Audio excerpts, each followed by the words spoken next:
I wonder how YouTubers here get anything filmed, because these clocks go off all the time. Like, it's 9:48. Why?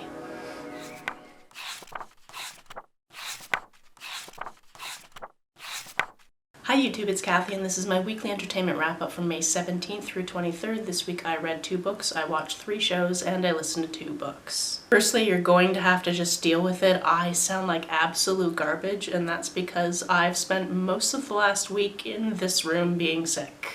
Although I've been able to go for walks the last couple of days, this is the first time I'm actually going to be able to go outside for an adventure in a different town. Which is only upsetting because we were supposed to be doing that pretty much every day this week, and since Tuesday night I got a little bit of a sore throat, and then Wednesday, Thursday, Friday I was down for the count, and Saturday I was finally starting to feel better, but not quite better enough. And now it's Sunday, and hopefully I will finally be able to go into the Black Forest and get some Black Forest cake. So I haven't actually seen all that much of Forsheim and the surrounding region, but hopefully I get to see a little bit of it today before we leave tomorrow. The first book that I read this week is Field Guide for the Formerly Villainous. This is about Oakland, who previously was in a cult, is now out of that cult, and just wants to live a quiet, nice life. However, having been in that cult and having had the cult leader use their body via magic for terrible, terrible things, they definitely have some PTSD from that. Fortunately, they got somewhat of a settlement from that situation. They were able to buy this farm that was selling for really, really cheap because the previous owner had died a couple of years ago and nobody's actually farmed there since. Although somebody has been doing some of the upkeep, to be honest. And now they're just trying to integrate into this very quiet life, hoping that nobody finds out their secret. I didn't think that you could put whimsy and PTSD together, and yet here we are. And it worked so well. I really enjoyed this character getting to know other characters in the town, figuring out who they could trust, figuring out what the situation is like. Oh, and I should also probably mention that there's a, let's say, resident of their farm that they did not know about when they signed the contract. I absolutely adored this, and I can highly recommend it. Next, we have Missing in Soho, which is the second Misty Devine novel. The first one in this series is called Murder in the Dressing Room, and this one stars a drag queen. When not in drag, their name is Jo. In drag, her name is Misty. This one picks up about a year after the storyline of the last one, where certain things that we learn about in the last one are definitely still happening and definitely need to be addressed, but then there's a whole brand new mystery just kind of thrown at Misty's feet. You get to check in, see how certain characters from the first book are doing, how the events of the first book have changed their lives, and of course you want to figure out exactly what's going on with this mystery, which was a lot of fun to watch Jo/Misty try to solve. I might be sweaty, but it's not a fever. It's already 23 degrees outside. It's supposed to be at least 30 today. It's gonna be hot. Being that this is a sequel, I won't go too much into what's going on because it definitely ties back into something we learn at the end of the first book, and I don't want to wreck that for you because I want you to read these books. But I absolutely love the artistry of drag as it's depicted in these books, and also how drag is basically armor for this character, and I just love that. On to what I watched this week, I finished the 4th season of Veronica Mars.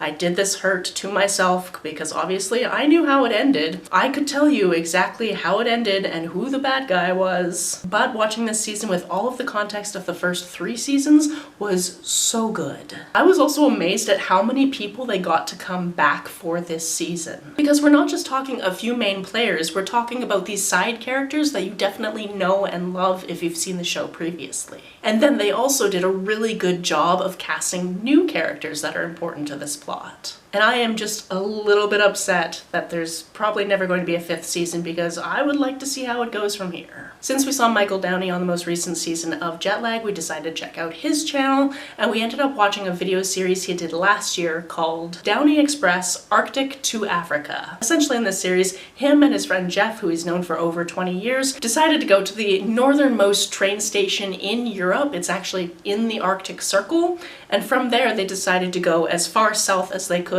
into Morocco because the train kind of stops there. As they were going, in order to actually leave the next country they got into, they would have to get off the train and try the local national dish. This made sure they weren't spending all of their time on trains and actually got to see some things along the way, which they definitely did a pretty good job of. I think this ended up taking just shy of 2 weeks. They hit a lot of countries along the way. They ate the national dish in most of them, and honestly it did seem like a lot of fun, although it was giving me stress dreams because we watched the whole series over 2 nights, and as I was trying to sleep each of those nights, I was having stress dreams about missing trains. The other thing we watched this week is the 7th episode of the 21st season of Taskmaster, which continues to be a delight. I just want to tell you that I watched it because it was wonderful and it's just so much fun, but I never really have too much to say. Although I did spend a lot of time wondering if all of the socks that were laid out from one of the challenges happened to be from Awesome Socks, but I couldn't see any that I knew for sure I also owned, so I don't actually know for sure. I do know, however, that they've made an appearance on the show before, so maybe. As for the books I listened to this week, the first one was Braiding Sweetgrass. I feel like this one is best defined as part botany, part storytelling, and part memoir. The author narrates the audiobook, which I always find a fantastic experience. She is Indigenous and very much in tune with her community, but then also I went to school for botany and has degrees in that, and then has also gone on to teach and do seminars and that type of thing in that field. And this was just like sitting down with somebody who really knows their stuff and letting them tell you excellent stories about different types of plants and the different ways that you can look at things like farming. For example, Indigenous folks would only harvest up until a certain point, and that was very much on purpose,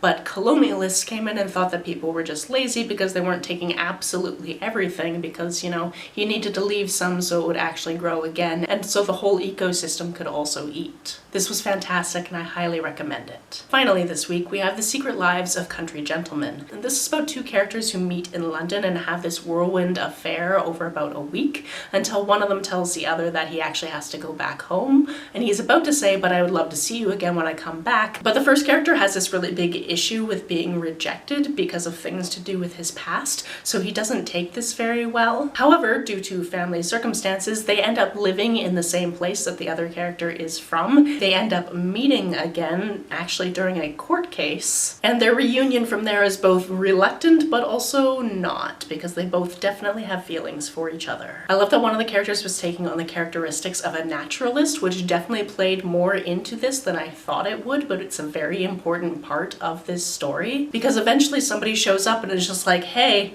where's the thing that I know that I want, and you know definitely know where it is?" And he's like, "I have no idea what you're talking about." I feel like I've said it basically for all the books in this video, but I definitely highly recommend this one as well. Also, it's the first in a series. There's a second book out, and I'm excited to get to that eventually. It is so hot in here. I had to close the window because that bell wouldn't stop going, and wow, it's just hot. That's it for this week. If you've read, watched, or listened to any of these, let me know about it down in the comments below. On the way down to the comments, if you hit that subscribe button, that would be very nice of you. If you don't feel like leaving a comment but want to make sure that I know you were here, just leave me an emoji or a smiley face if you happen to be on your keyboard. Some people have asked if there's a way to financially support this channel, so I set up a Ko-fi account, which is a digital tipping service. The link for that, as always, is down below.